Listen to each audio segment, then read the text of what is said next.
Hello everyone, and welcome to today's webinar on the SFC and stock exchanges issues with the quality of some recent listing applications, the requirements under the SFC circular published in January 2026 to follow up on these concerns, and the consultation paper issued by the Hong Kong Stock Exchange in March 2026 with proposals aimed at improving the competitive standing of the Hong Kong Stock Exchange in an increasingly competitive international market. I want to begin with a number that should give every practitioner pause for thought: 460. That's the number of new listing applications received by the Stock Exchange of Hong Kong in 2025. It represents a staggering surge in deal flow, the kind of volume that would ordinarily prompt champagne corks and self-congratulatory press releases.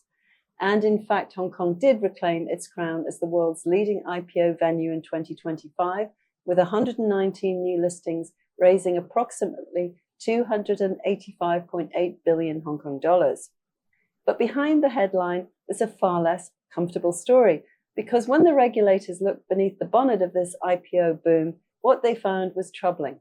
Listing documents riddled with deficiencies, sponsors stretched beyond breaking point, transaction team members who had not even passed the requisite exams, and a vetting pipeline so clogged with substandard applications that 16 of them had to be suspended by the year's end.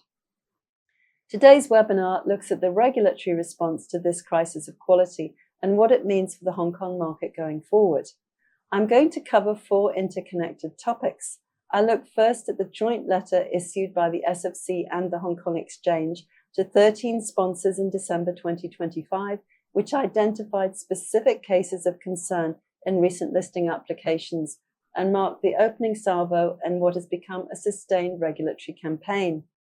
Secondly, I'll look in detail at the SFC sponsors circular of the 30th of January 2026, which escalated that campaign dramatically by imposing immediate reporting obligations on all licensed sponsors, introducing a new benchmark for principal capacity, enhancing exam requirements, and signaling that on-site thematic inspections and enforcement action would follow.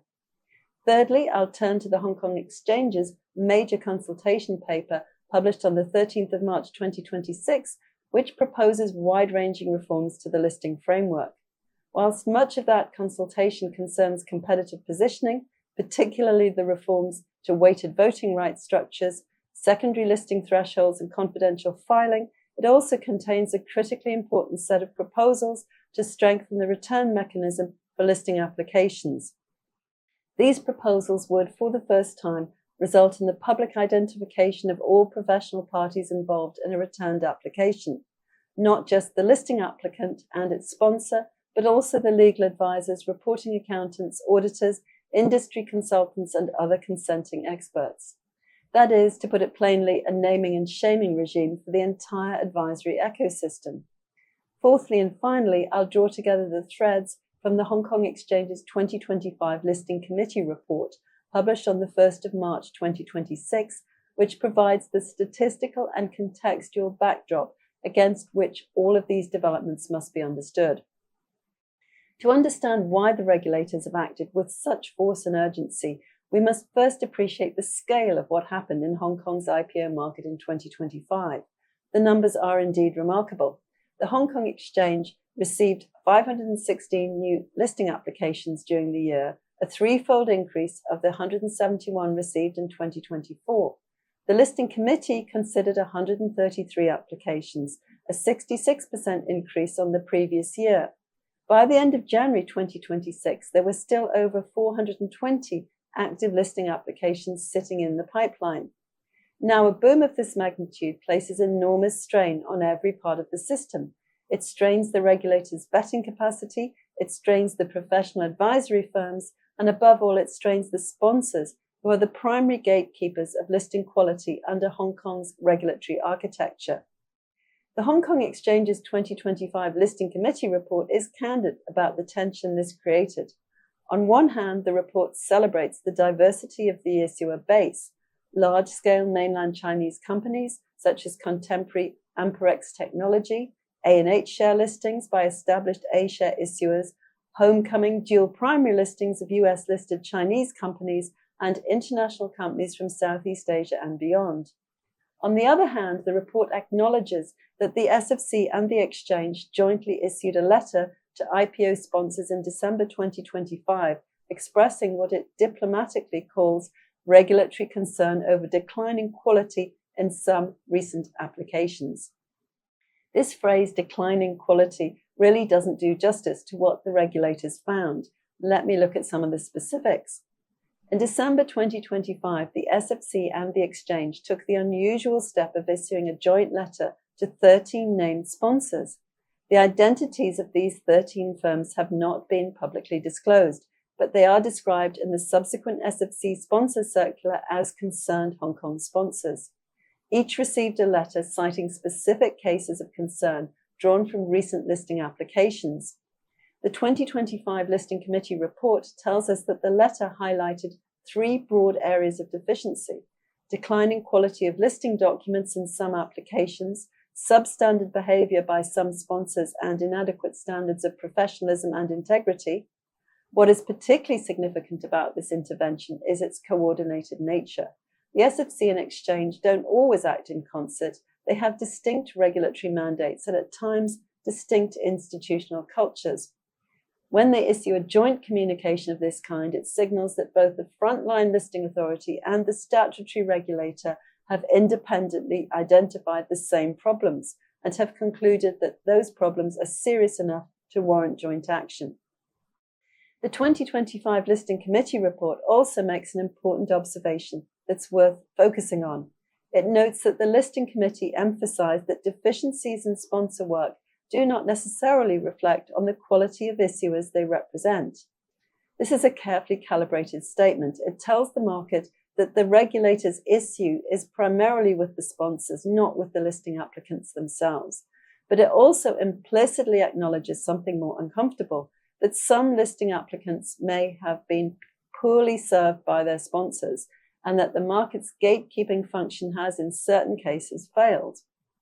If the December 2025 joint letter was the warning shot, the SFC sponsor circular of 30th of January 2026, addressed to all licensed corporations carrying out sponsor work in Hong Kong, represents what the SFC itself describes as a significant escalation in its supervisory approach. The SFC identifies 5 principal areas of concern, and I'd like to walk through each of them because they paint a rather vivid picture of what has been going wrong. The first area is deficiencies in listing document preparation and regulatory responses. The SFC has observed what it describes as serious deficiencies in the preparation of some listing documents and in responses to regulatory comments, as well as failures to attend to key regulatory processes and procedures at the offer stage. The SFC's concern here goes beyond just the drafting quality. It suggests that certain sponsors may not have developed a thorough understanding of the listing applicants they represent.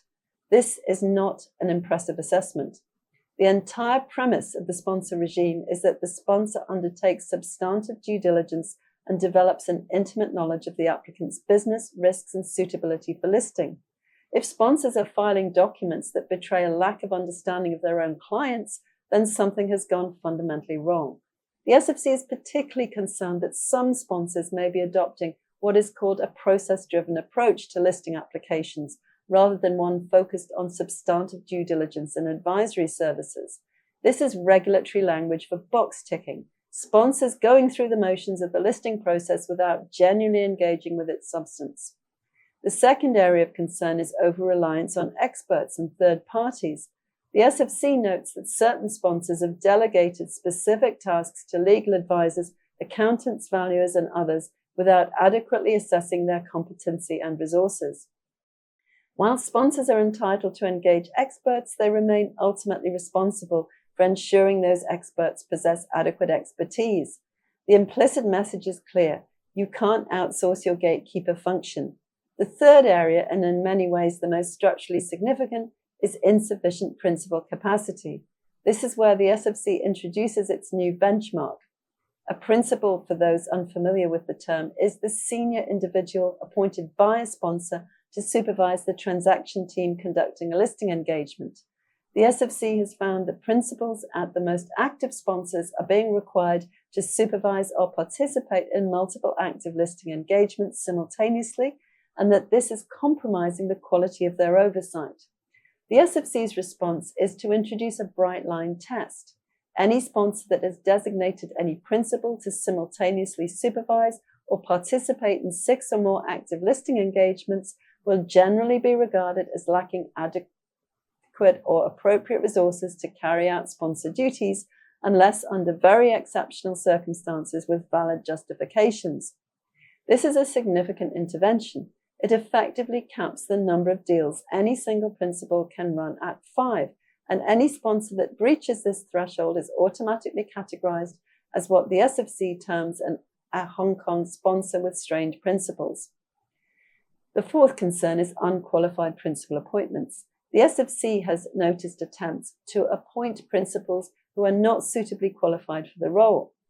It gives 3 specific categories of deficient submissions: those without concrete supporting documents demonstrating the principal's actual role in listing engagements, those with incomplete information regarding the principal's relevant corporate finance experience over a continuous 5-year period, and with most difficulty, those with information suggesting that arrangements were made for other individuals to claim experience from the same IPO transactions once the first individual's principal submission was returned. This last category is worth pausing over because it suggests something close to gaming the system. The fifth and final area of concern is insufficient staff competence. The SFC notes that this extends beyond principals to include all members of transaction teams engaged in sponsor work.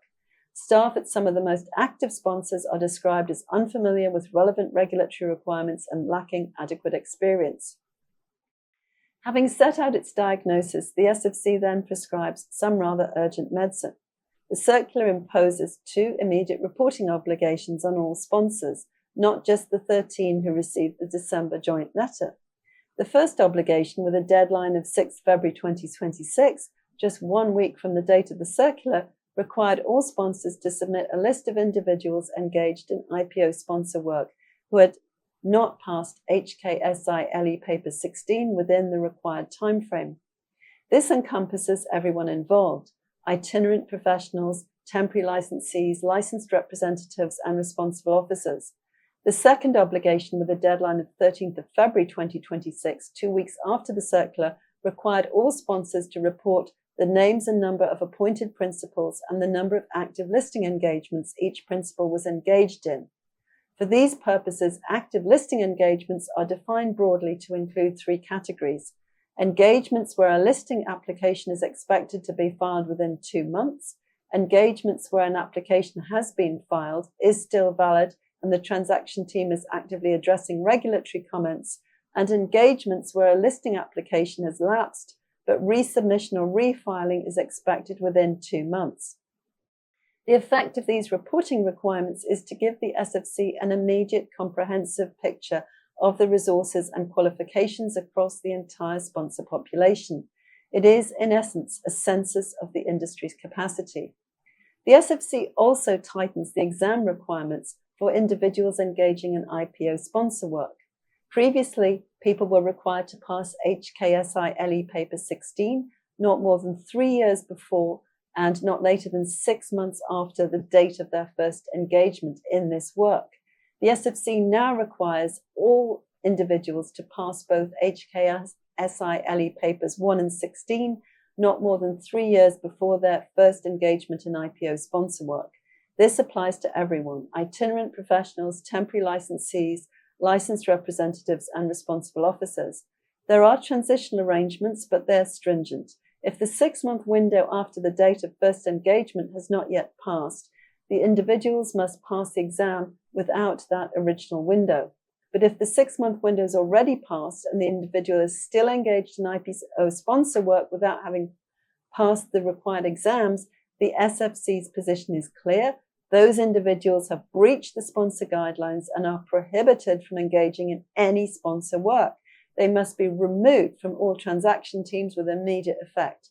This is not a gentle reminder to study for your exams, it's an immediate prohibition on practice. The circular then imposes mandatory internal review requirements on 2 categories of sponsors: concerned Hong Kong sponsors, that is, the 13 who received the December joint letter, and any sponsors who receive similar written communications in future, must complete a comprehensive review within 3 months. This review must include a retrospective examination of the concerns cited for each listing application, with a focus on identifying material non-compliance issues related to internal controls and corresponding remedial actions. Accountability measures must be determined and documented on a case-by-case basis, including the principal's supervision and management oversight of the relevant engagements. Sponsors with strained principals face an additional burden. They must not only complete a comprehensive review, but must also submit a rectification and resource plan to the SFC. This plan must include granular detail, a list of all transaction teams, details of every individual who intends to engage in IPO sponsor work, including their full name, CE number, license status, reporting line, proposed duties, work location, years of experience in Hong Kong IPOs, the number of active listing engagements each is involved in, and their role in each engagement. The plan must also demonstrate that no principal is simultaneously supervising or participating in 6 or more active listing engagements. All internal reviews must be signed off by the managers in charge of overall management oversight. The deadline for completion is 30th of April 2026. Both concerned Hong Kong sponsors and sponsors with strained principals should expect on-site thematic inspections. The SFC makes clear that targets for inspection will be selected on a risk basis and that purposes include identifying breaches of applicable laws, ascertaining resource issues, particularly the actual involvement of principals in due diligence work, and assessing the supervision and governance of sponsor work by management.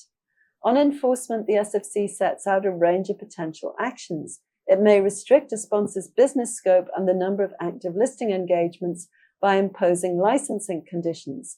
It will commence investigation and disciplinary action in serious cases of misconduct against the sponsor, its principals, and management who are accountable for the sponsor's failures. There's also an important provision relating to the vetting of listing applications. The SFC has provided guidance that it would generally expect the main body of a listing document not to exceed 300 pages, excluding expert reports and appendices. Unreasonably lengthy documents or incomplete and unsatisfactory responses may result in suspension of the vetting process. The message from the SFC is clear. Sponsors that cannot meet the required standards will find their ability to conduct business progressively curtailed. One of the most striking features of the SFC sponsors circular is its emphasis on management accountability. The SFC says, in terms that a sponsor's management is ultimately responsible for supervising sponsor work and ensuring compliance with all relevant legal and regulatory requirements. Management for these purposes includes the board of directors, managing director, CEO, responsible officers, executive officers, and other senior management personnel. The SFC emphasizes that whilst management may delegate operational functions to staff, it cannot abrogate its responsibilities. This language is deliberately chosen. It serves notice that the SFC will look through the organizational chart to identify who has ultimate responsibility when things go wrong. And the reference to management accountability in the context of disciplinary action suggests that the SFC is prepared to sanction individuals at the very top of sponsor organizations, not just the deal teams on the ground. This is consistent with a broader regulatory trend, both in Hong Kong and internationally, towards individual accountability. The days when a sponsor's management could plead ignorance of what was happening at the transaction level appear to be drawing to a close. Before turning to the consultation paper itself, it's worth pausing to consider the market context in which it's been published, because it's that context that gives the proposals their urgency and their significance. As we've heard, Hong Kong's capital markets had an extraordinary year in 2025. As documented in the Hong Kong Exchange's own ECM Recap and Stock Connect review, both published in 1996, the city raised $37.4 billion and finished as the top IPO fundraising venue in the world, with 119 listings, a 231% increase on 2024, and the highest total since 2021. Two of the five largest IPOs globally were conducted in Hong Kong. Total equity capital markets fundraising, covering both IPOs and follow-on offerings, reached $103 billion, a 164% increase on the prior year. Follow-on issuance alone reached $66 billion, its highest level since 2021, and included a record $20 billion in equity-linked issues. Cash market average daily turnover climbed nearly 90%. Aftermarket performance for sizable listings was the best in nearly 2 decades. The breadth of this issuance was notable in terms of its scale. Hong Kong ranked among the top global venues for fundraising in healthcare and biotech, TMT, industrials and new energy, and metals and mining. The A to H share listing pathway was a significant engine of activity, with 19 transactions raising $17.7 billion as mainland listed companies sought international investor access through Hong Kong. Nearly a fifth of all Hong Kong listings were dual or multi-listings, with issuers from the US, Southeast Asia, and the Middle East choosing Hong Kong as a venue. The investor base broadened correspondingly. Sovereign wealth funds and long-only investors from Asia, Europe, and North America made up half of the 20 most active cornerstone investors. Underpinning much of this was Stock Connect. Southbound average daily turnover through Stock Connect more than doubled to a record 121 billion Hong Kong dollars. And by the end of the fourth quarter of 2025, southbound trading accounted for 23% of Hong Kong's total cash equities turnover. That figure bears emphasis. Nearly a quarter of all cash equity trading in Hong Kong is now conducted by mainland investors operating through Stock Connect. This is not a supplementary channel, it's a core pillar of the market's liquidity infrastructure. Northbound average daily turnover rose 42% to 212 RMB billion, demonstrating that international appetite for A-share exposure through Hong Kong remained robust despite geopolitical headwinds. The relationship between Stock Connect flows and ECM activity has become mutually reinforcing. Mainland capital flowing into Hong Kong contributes to secondary market liquidity, which improves aftermarket performance for new listings, which attracts further IPO candidates, which in turn generates additional trading activity and draws further Stock Connect flows. The virtuous cycle that Hong Kong's policymakers have long sought to create appears now to be functioning. The pipeline suggests this is not a one-year anomaly. As of the end of January 2026, over 400 companies were in the listing pipeline. ECM issuance in the year to 30th of January 2026 had already reached $15.8 billion, approximately 6 times the amount raised in the same period of 2025. Companies along the artificial intelligence value chain have accounted for a significant portion of early year IPO activity. It's against this backdrop of resurgent activity that the Hong Kong Exchange published its comprehensive consultation paper on the 13th of March 2026, proposing wide-ranging reforms to the listing framework. This is described as the most significant overhaul since the landmark 2018 listing reforms, and the timing is deliberate. The Hong Kong Exchange is seeking to build on the momentum of 2025 by addressing the structural features of its listing regime that have put it at a competitive disadvantage to the US, which remains the primary rival for Greater China listings. The consultation paper is driven by the recognition that while the market has surged back, the regulatory framework must evolve to ensure that Hong Kong can sustain and deepen that recovery. The consultation paper spans 5 chapters and covers a great deal of ground. Chapter 1 deals with weighted voting rights reforms. Chapter 2 addresses secondary listings. Chapter 3 concerns specialist technology companies. Chapter 4 covers the listing application process, including confidential filing and the strengthened return mechanism. Chapter 5 sets out proposals relating to what the Hong Kong Exchange calls other listing requirements, encompassing a range of miscellaneous but important matters. It's worth noting at the outset what the consultation paper does not cover. the Hong Kong Exchange has indicated that proposals relating to the GEM board and to investment products will be the subject of separate consultations. These are significant topics in their own right. GEM has long been a focus of debate about whether it adequately serves its intended function as a stepping stone market for smaller and emerging companies, and market participants have expressed interest in reforms to the investment product listing regime to keep pace with evolving market structures. The decision to hive these off into separate consultations suggests that the exchange regards them as sufficiently complex and distinct to warrant dedicated treatment. And we should expect those consultations to follow in due course, but they fall outside the scope of the current paper and therefore outside the scope of the discussion today. For today's purposes, I want to focus on two aspects of the current consultation. First, a brief overview of the competitive reforms across the first three chapters, which provide essential context for understanding the direction of travel, and more directly relevant to today's theme, the proposals in Chapter 4 on confidential filing and the strengthened return mechanism. On the competitive front, the Hong Kong Exchange proposes substantial changes to the weighted voting rights regime in Chapter 1. The market cap thresholds for weighted voting listings would be halved. Weighted voting rights test A would come down from 40 billion to 20 billion Hong Kong dollars, and weighted voting rights test B from 10 billion Hong Kong dollars market cap with $1 billion revenue down to 6 billion market cap with 600 million Hong Kong dollars of revenue.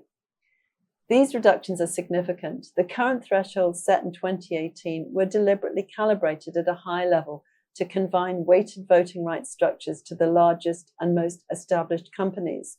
The proposed reductions reflect a recognition that those thresholds have proved too restrictive and have contributed to companies choosing US listing venues where no comparable market cap hurdles applies. The Hong Kong Exchange also proposes to allow a weighted voting right ratio cap of up to 20-1 for applicants with a market cap of at least 40 billion Hong Kong dollars, doubling the current maximum of 10-1. This would bring Hong Kong more closely into line with the US, where there is no prescribed cap on voting differentials, and with the UK, which has also liberalised its approach. Below the 40 billion Hong Kong dollar threshold, the existing 10-1 cap would be retained. The proposal therefore creates a tiered structure. The very largest companies would have access to enhanced voting power, while smaller weighted voting right issuers would remain subject to the current safeguards. The innovative company requirements, which determine eligibility for weighted voting rights structures, would be restructured into two pathways. Route A would cover technology-driven applicants, broadly preserving the existing focus on companies whose growth is powered by the application of science or technology. Route B would be a new pathway for applicants whose success is attributable to a new business model, recognizing that innovation is not confined to technology and that companies with genuinely novel approaches to their markets may equally warrant access to weighted voting rights structures. This is an important conceptual broadening of the weighted voting right regime's philosophical underpinning. Turning to Chapter 3, the specialist technology company regime introduced in 2023 under Chapter 18C of the listing rules would also be adjusted. The exchange proposes to reduce the minimum market cap requirements for these companies and to refine the acceptable sectors. The consultation paper acknowledges that the uptake of the specialist technology regime has been more limited than hoped, and the proposed changes are designed to make it a more viable pathway for pre-revenue and early revenue technology companies. On secondary listings in Chapter 2, the financial eligibility thresholds would similarly be reduced, and the exchange proposes to streamline the conversion process from secondary to primary listing. The paper also proposes to relax certain requirements applicable to Greater China issuers seeking secondary listings, including reconsidering the current center of gravity test that has proved a barrier for some applicants. The context here is stark. As at the end of 2025, over 400 Greater China issuers with a combined market cap of $1.54 trillion were listed in the US. Of those not yet listed in Hong Kong, 57 companies representing about 70% by market cap would appear financially eligible to list on the Hong Kong Stock Exchange, but have not done so. The exchange is clearly seeking to capture a larger share of this pool, particularly against the backdrop of geopolitical tensions that have made a Hong Kong listing an increasingly attractive hedge for US-listed Chinese companies. These are important reforms, and they signal a clear competitive intent on the part of the exchange. But they're not my primary focus today. What I want to focus on is Chapter 4 of the consultation paper, which deals with the listing application process and contains proposals that will directly affect the conduct of every professional advisor involved in bringing a company to listing in Hong Kong. In one of the most structurally significant proposals, the exchange proposes to remove the mandatory application proof publication requirements for all listing applicants. Currently, when an applicant submits a listing application, it must publish its application proof and an OC announcement on the Hong Kong Exchange's website. Only certain categories of applicants, secondary listing applicants under certain routes, biotech companies and specialist technology companies can file confidentially. For the vast majority of IPO applicants, submission of the listing application triggers immediate public disclosure of the draft prospectus, and that document remains publicly accessible throughout the vetting process. Under the proposal, all applicants would be permitted to elect for confidential filing. An applicant choosing this route would only be required to publish an OC announcement on the same date it publishes its post-hearing information pack, or PHIP, which is the near-final draft listing document published after the exchange issues a post-hearing letter. This means that the existence of the listing application and the identity of the applicant could remain confidential for the entirety of the vetting process, which typically spans several months and sometimes longer. This aligns Hong Kong's practice with the US, where confidential filing has been broadly available since 2017, following the extension of the Jobs Act provisions to all issuers. The Hong Kong Stock Exchange notes that for IPOs completed in 2025, the average interval between publication of the PHIP and the date of the prospectus was just 6.4 business days, and that the PHIP, being substantially closer to the final document than the application proof, provides a more certain basis for research analysts and investors. The exchange argues, in essence, that the application proof adds noise rather than signal, since it's published at a stage when material changes to the document are still likely. The commercial benefits of confidential filing are considerable. Applicants will be able to test the regulatory waters without alerting competitors, customers, suppliers, and employees to their IPO plans. If the application encounters difficulties or market conditions deteriorate, the applicant can withdraw without the reputational damage of a publicly failed listing attempt. For companies in sensitive industries or competitive markets, this is a significant advantage, and it's one that US-listed companies have enjoyed for nearly a decade. But here is the critical point. Removing mandatory early publication creates a transparency gap. Under the current system, the publication of the application proof serves as an early warning mechanism. It alerts the market, competing advisors, regulators, and the public to the fact that a listing application is underway, and it subjects the draft document to external scrutiny at an early stage. The current regime also enables members of the public to raise objections or provide information to the exchange during the vetting process. Remove that requirement, and you need something else to maintain quality discipline. This brings us to the counterbalancing proposal. This is one of what I consider to be one of the most consequential proposals in the consultation paper, the strengthened return mechanism. Currently, when a listing application is returned by the exchange, the names of the listing applicant and the sponsor are publicly displayed on the exchange's website. That's uncomfortable enough for the parties concerned, but the disclosure is limited. The other professional advisors involved in the application are not identified, and the broader advisory team can remain in the shadows. The exchange now proposes to extend this disclosure significantly. Under the new regime, where a listing application is returned, the identities of all professional parties responsible for the application materials would be publicly displayed on the exchange's website. This means not just the sponsor, but also the legal advisors, the reporting accountants, the auditors, the industry consultants, and other consenting experts. Every professional firm that had a hand in the application would be named. Let me read the relevant passage from the consultation paper. Where a listing application is returned by the exchange, the identities of all professional parties responsible for the application materials, including sponsors, legal advisors, reporting accountants, auditors, industry consultants, and other consenting experts, would be publicly displayed on the Hong Kong Exchange's website, in addition to the existing disclosure of the listing applicants' and sponsors' names. In addition, the exchange proposes to extend the starting point of the 8-week moratorium during which a returned applicant may not refile.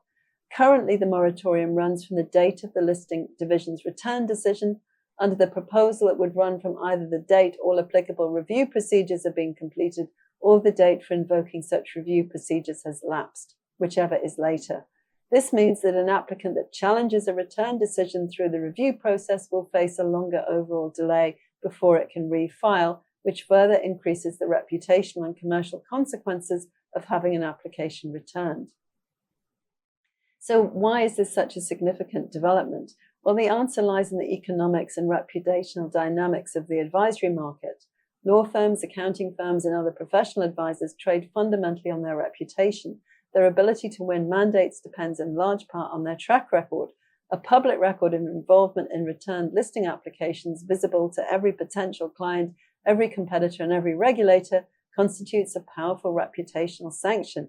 It creates an incentive structure in which every professional party involved in a listing application has a direct personal and institutional interest in ensuring that the application meets the required standard.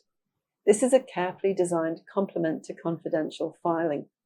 The exchange is saying, in effect, we'll give you the commercial benefit of confidentiality during the application process, but if your work is so deficient that the application is returned, we'll ensure that the entire market knows who was responsible. The carrot of confidentiality is paired with the stick of public accountability.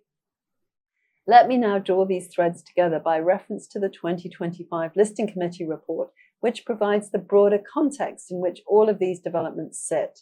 The report confirms that the exchange and SFC suspended vetting on 18 listing applications in 2025, resuming vetting of only 2 years by the year's end. Only 2 by the year's end. That is a striking number. It means that as at 31st December 2025, 16 listing applications remained in regulatory limbo, their progress halted because of quality or compliance concerns. The report also records the coordinated regulatory response. It notes the joint letter to sponsors in December 2025, the SFC's follow-up circular in January 2026, and the Hong Kong Exchange's commitment to maintaining thorough IPO review processes regardless of any sponsor deficiencies. Crucially, the report articulates several principles that underpin the regulator's approach. It emphasizes sponsor accountability, noting that sponsors have a critical gatekeeper role and must discharge high standards of professionalism, integrity, and diligence.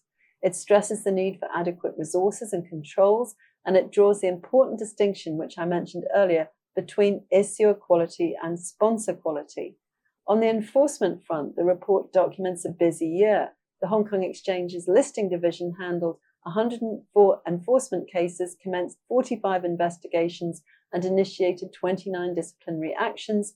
Public sanctions were imposed on 13 issuers and 91 individuals, including 16 prejudice statements and 38 director unsuitability statements. The listing division made 100 referrals to other regulators and law enforcement agencies, up from 73 in 2024.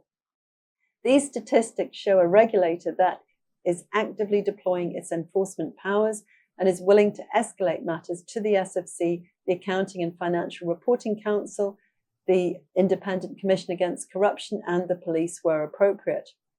The 2025 Listing Committee report also provides valuable data on the vetting process itself, which helps to illustrate the pressures the system has been under. Despite the 66% increase in listing applications considered, the Hong Kong Exchange maintained its service standards. The median time for first comment letters was 13 business days. The median time from application acknowledgement to hearing bundle issuance was 92 business days in total, of which only 32 were attributable to the exchange.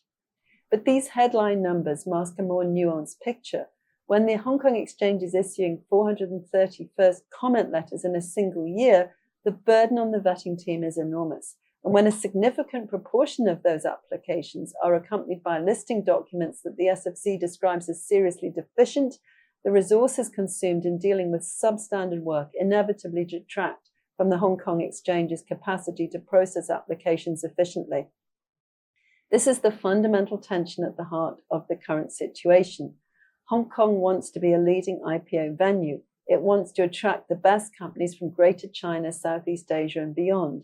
But it cannot achieve that ambition if the quality of applications is so variable that the vetting process becomes a remediable exercise rather than a substantive review. The sponsors are supposed to ensure that applications arrive at the exchange in a state fit for review.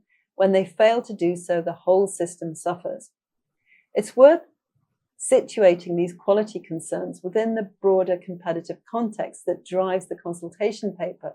The exchange is not operating in a vacuum. The UK collapsed its premium and standard listing segments into a single category and relaxed weighted voting right restrictions in July 2024. Singapore announced the development of an SGX Nasdaq dual listing bridge in November 2025. Australia has streamlined its IPO process and expanded its list of approved foreign markets. The US SEC has taken steps to reduce compliance burdens while simultaneously tightening requirements for Greater China issuers in ways that could make it more costly for those issuers to list on US exchanges. The Hong Kong Exchange's data shows that since the 2018 listing reforms, almost 300 Greater China issuers listed in the US, raising $40 billion US. Of those, 223 would not have been financially eligible for listing in Hong Kong, representing nearly 40% of total IPO funds raised by Greater China issuers in the US during that period. These numbers make the case for reform, but they also make the case for maintaining standards. There's no point in attracting hundreds of new listing applications if a significant proportion of them are so poorly prepared that they clog the vetting pipeline and damage the market's reputation. The reputational capital of Hong Kong as a listing venue depends not merely on the quantity of its listings, but on their quality. This is why the SFC's crackdown on sponsor standards and the Hong Kong Exchange's proposed strengthening of the return mechanism are not in tension with the competitive reforms. They are complementary. The message to the market is we'll lower the barriers to entry for suitable companies, but we'll raise the consequences for substandard work. So let's turn now to the practical implications of these developments, starting with sponsors. The immediate priorities are clear. Every sponsor must have conducted an urgent review of all principals and their current workloads to determine whether any principal is simultaneously supervising or participating in 6 or more active listing engagements. That was required within 2 weeks of the 30th January 2026 circular. Any sponsor that found itself with strained principals needed to begin immediate resource reallocation, whether by hiring additional principals or redistributing engagements.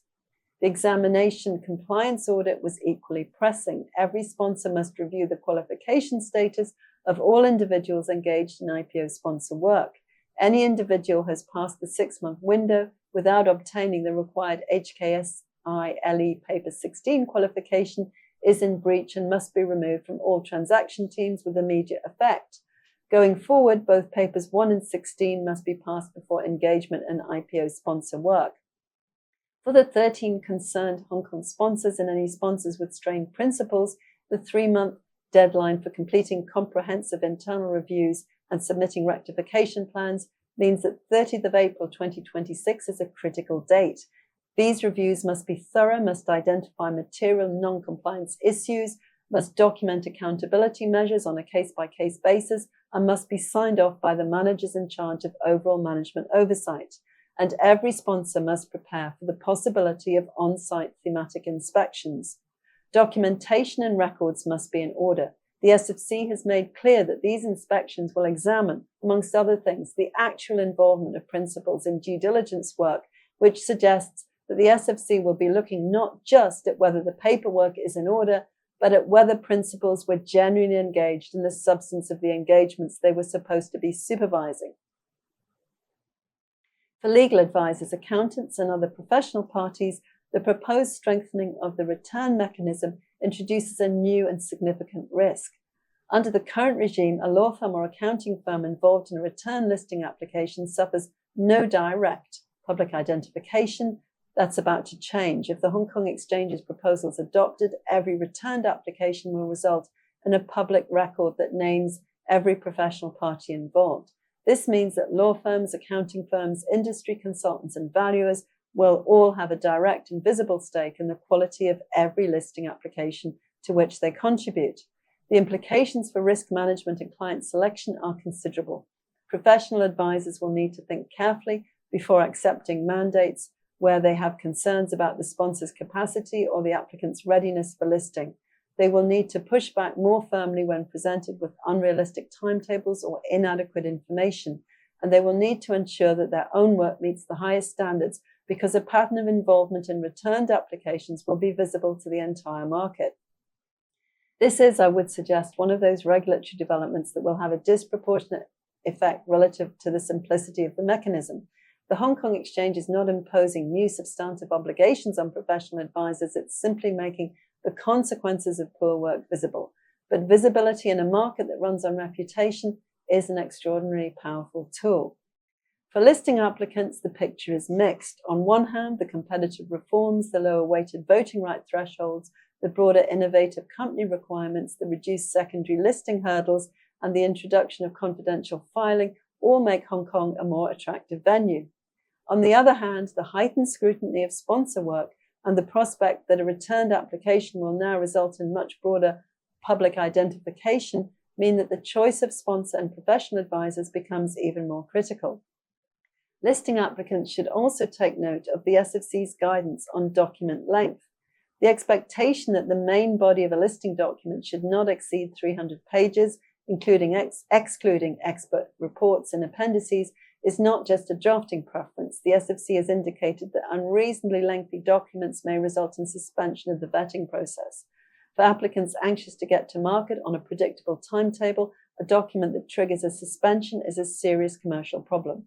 More fundamentally, the SFC is concerned that some listing applicants may not be adequately prepared for listing, and the continuing obligations that follow listing is a warning that the regulators will scrutinize not just whether an applicant meets the technical requirements for listing, but whether it genuinely understands what listing means. Sponsors who fail to prepare their clients for this scrutiny do them no favors. So let's draw these threads together. What we're seeing is not just a regulatory crackdown, it's a recalibration of Hong Kong's listing regime at a moment of exceptional opportunity and exceptional risk. The opportunity is clear. Global competition for listings is intensifying. The US is simultaneously creating push factors through tightened requirements for Greater China issuers and pull factors through reduced compliance burdens for domestic issuers. The UK and Singapore are liberalizing their regimes. Hong Kong is a window to capture a larger share of international listings, particularly from Greater China and Southeast Asia. But the risk is equally clear. If Hong Kong lowers its barriers without maintaining its standards, it risks becoming a market that attracts quantity at the expense of quality. The events of 2025 demonstrated what happens when deal flow surges beyond the system's capacity to maintain quality control. The result is substandard listing documents, overstretched sponsors, unqualified transaction team members, and a vetting pipeline that grinds to a halt. The regulatory response, the joint letter, the SFC sponsor circular, the proposed strengthening of the return mechanism, and the broader consultation on competitive reforms is best understood as an attempt to resolve this tension. The regulators are saying we'll make it easier for the right companies to list in Hong Kong, but we'll make it harder for the wrong work to slip through. The naming and shaming proposal for returned application is the capstone of this approach. It extends accountability from sponsors who are already subject to the full weight of SFC supervision to the entire ecosystem of professional advisors. It creates a market-based discipline mechanism that operates through reputation rather than regulation. And it does so at just the moment when confidential filing removes another source of external discipline, the early publication of the application proof. Whether this balance is correctly struck is a question the market will debate. The consultation period closes on the 8th of May 2026, and anyone can make submissions. But the direction of travel is unmistakable. Hong Kong intends to compete aggressively for listings, and it intends to hold its gatekeepers to the highest standards whilst doing so.